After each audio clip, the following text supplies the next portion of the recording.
Okay. Hi, I'm Emily Wong, and I'm representing the Gunn High School InvenTeam as a team lead. This is Drew, who is leading the microcontroller group, and this is Paul, who is leading the solar water heating group. So Gunn High School is a public school located in Palo Alto, California, and our team is student-run, but with the support of our teachers in our community.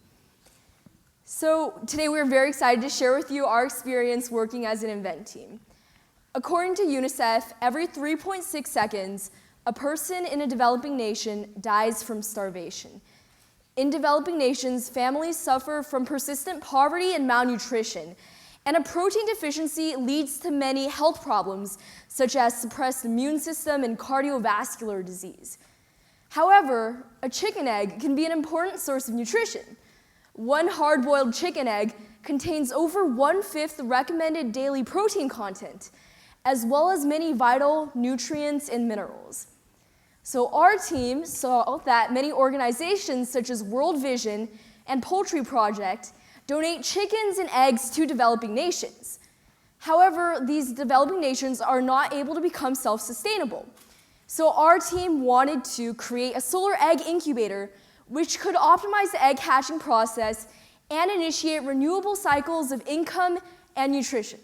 So we came up with the quote, "Give people an egg and feed them for a day. Give people an incubator and feed them for a lifetime." Unfortunately, the current egg incubators out there on the market do not meet the needs of the people who really need it the most. And those are the people who are suffering from malnutrition and starvation in developing nations.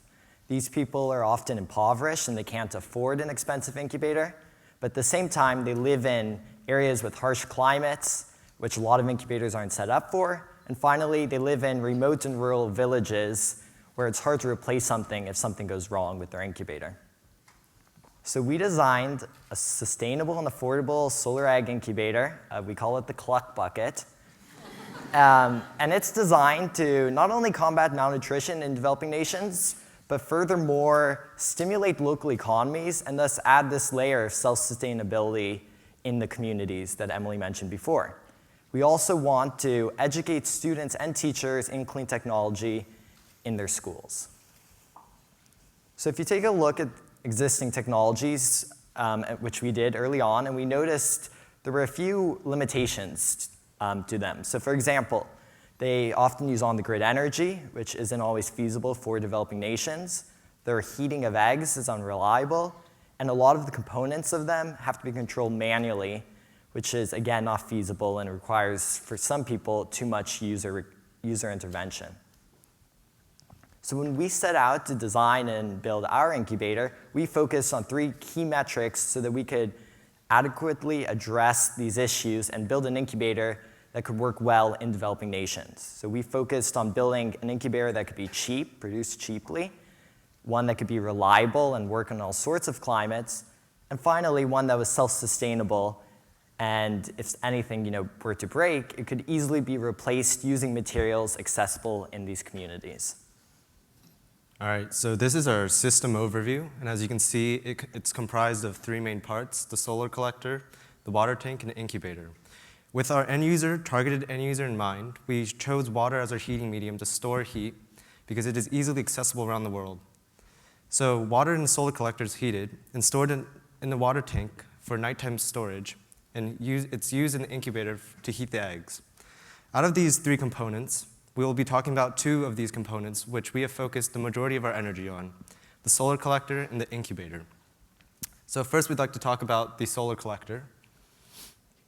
So the challenge with the solar collector is collecting enough solar energy during the day to last the night. And we focused on 3 main points: simplicity, reduced energy consumption, and reusability. So we've done rapid prototyping on our solar collector, and we've gone through many, many iterations. And with each iteration, we've learned something new, and there's been many flaws. So for example, in our coil tubing design, we simply had too much tubing for our pumps to pump fast, to have a fast enough water flow. And in our flat plate, we simply had too much water because it served as a pseudo water storage tank. And we finally arrived at our current iteration, the copper tubing design. And the benefits of our current iteration is that copper rapidly heats up especially since we only have a 6-hour window every day, since there's only 6 hours of good sunlight. And also it incorporates a principle called the thermosiphon principle, which aids with passive water flow. And now we'll talk about the incubator, in which eggs sit on an egg turner, which Drew can show you.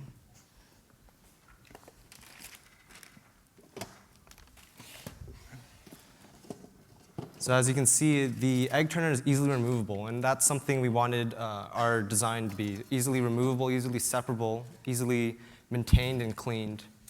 And also we'll show you the microcontroller, which is the brains of our design. And this is our Arduino board, microcontroller board. So the challenge for the incubator system was creating something highly insulative as well as autonomous, because once again, we're moving away from user intervention. And it had to be cost efficient and easy to use as well. Any second now. Yeah. Next slide, please. So as you can see, this is our final iteration, which you can see right there. And it's highly insulative as well as separable. Once again, it's easy to maintain. And it's pretty light. As you can see, I carried it by myself without much strain.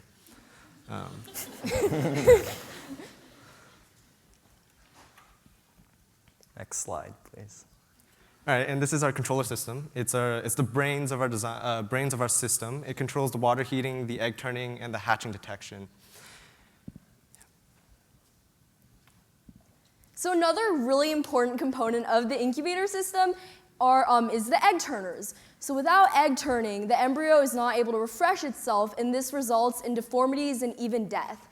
So we built and designed many different working egg rotators, and when building these egg rotators, we kept in mind to build ones that were easy to use, easy to clean, automatic, and cost-effective.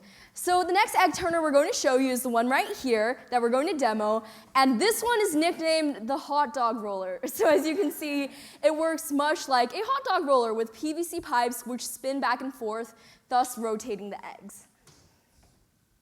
And as Emily mentioned, it's really made from simple parts. So like we've been saying this entire time, you can see it's just sheet metal, PVC pipe, and a really small motor. Next slide, please. With that, what we showed you today, that's actually only part of it. We don't have the solar collector today. You can see it when you come to the showcase. But what we want to emphasize here is that this is only the current state of our invention, and there's still a lot of work to be done. We're already in contact with several established organizations. And as we mentioned before, we're hoping to send these incubators along with eggs to developing nations so that not only can these communities have nutrition, but also we can introduce self-sustainability to their communities. At the same time, we're hoping to donate these incubators to schools to educate the students and teachers in this clean technology. And we really couldn't have gone here today without the help of tons of mentors and teachers.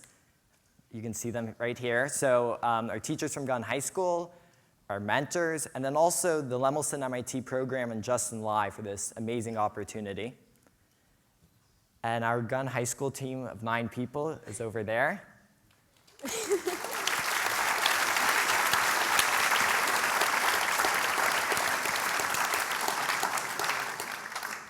And now we'd like to take any questions you may have.